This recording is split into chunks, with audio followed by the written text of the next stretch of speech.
So now we are going to look at definite integrals. Now we have been able to discuss what it means by Riemann summation, and we have also solved some example on it. And now focusing on definite integrals. So integrals containing an arbitrary constant, as I discussed earlier with you, which is c, in their result are called indefinite integrals. Indefinite integrals. Indefinite integrals. Since their precise value cannot be determined without further information for such indefinite integrals. So for these definite integrals that we are about to talk about, they are the ones in which limits are being applied. So if an expression is written as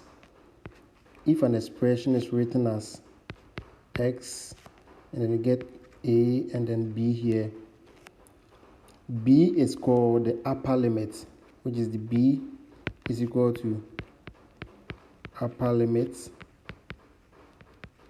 and then the a is equal to the lower limit.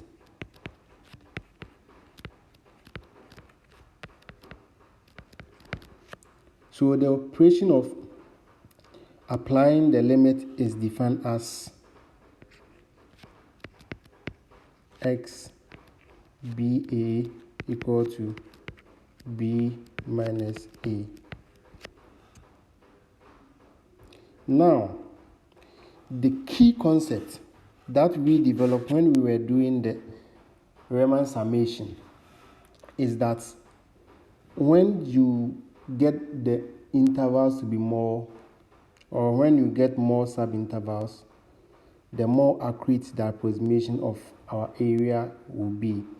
And we did some example over there of which we got the difference to be over 750,000, which is here, yes. And it was between this one and then this diagram. So going on, as the number of subdivisions n increases, right, the rates, which is the change in x, also decreases, right? And if n is allowed to approach infinity, then the change in x also approaches 0. And these are limits, and then approximation of area becomes more and more exact to the true area or true value of the area under the graph, right? So let's take these graphs for example. Now we can say our change in x here is equal to 200, because it was let's do it from the upper limits, that's 600 minus 0, because here is 0 over how many divisions? 1 2 3 4 5 6 divisions, and we are going to get 100, right? That is our change in x. And here our change in x is 1 2 3 4 5 6 7 8 9 10 11, and then remember that the 0 was there, which is what? 12. Therefore, if I'm doing my change in x, let's say that one is changing x1 equal to 600 minus 0 over 12, of which we got about 50, right? So now you can see that as the number of rectangles increases, the change in x also decreases, right? So it will get to a point whereby the change in x will be approaching 0. So when the change in x is approaching 0, then that's where the definite integrals come in for a continuous function. Let's take note of it. So for a continuous function, that's how it comes in. So let's quickly look at something here. So if you have y equal to f of x as your continuous, and it's also a non-negative function. If I say non-negative function, it means that the function's value will be greater than 0 or equal to 0.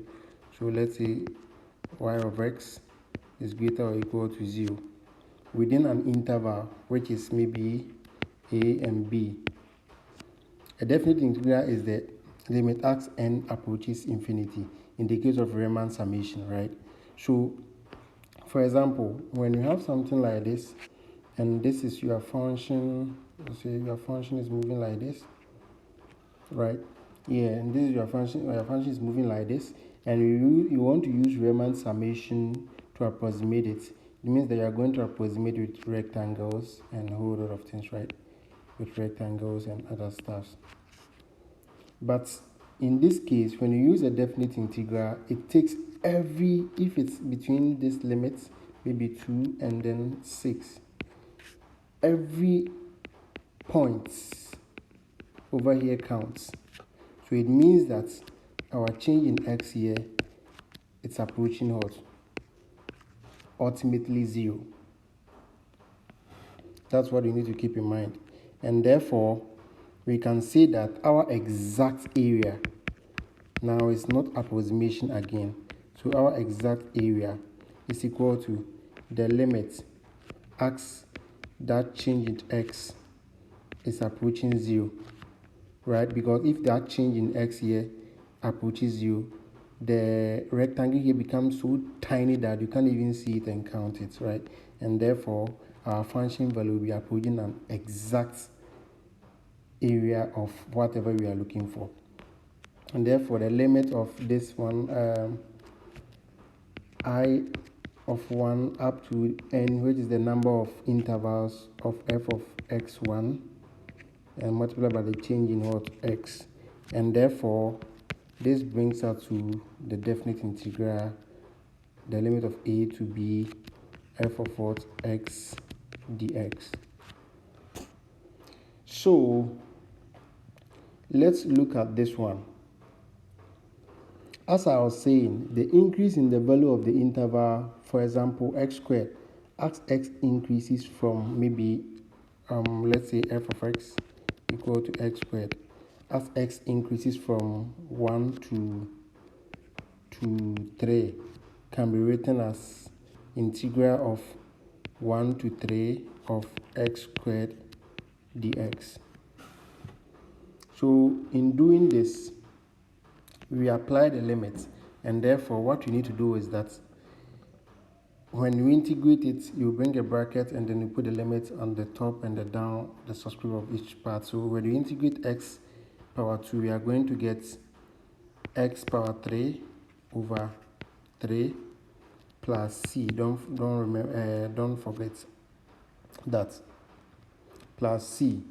So this is what we are having, and then the limit should be 1, 3.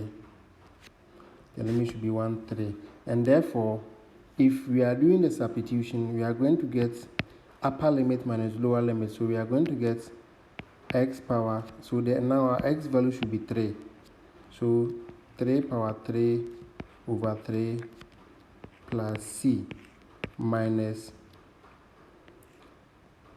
1 here. The lower limit is 1 power 3 over 3 plus c. So in this case, we are going to get something like 9 plus c minus 1 over 3 plus c. So you can see that when we expand, we are going to get 9 plus c minus 1 over 3 minus c, of which this c will cancel this, and therefore we are going to get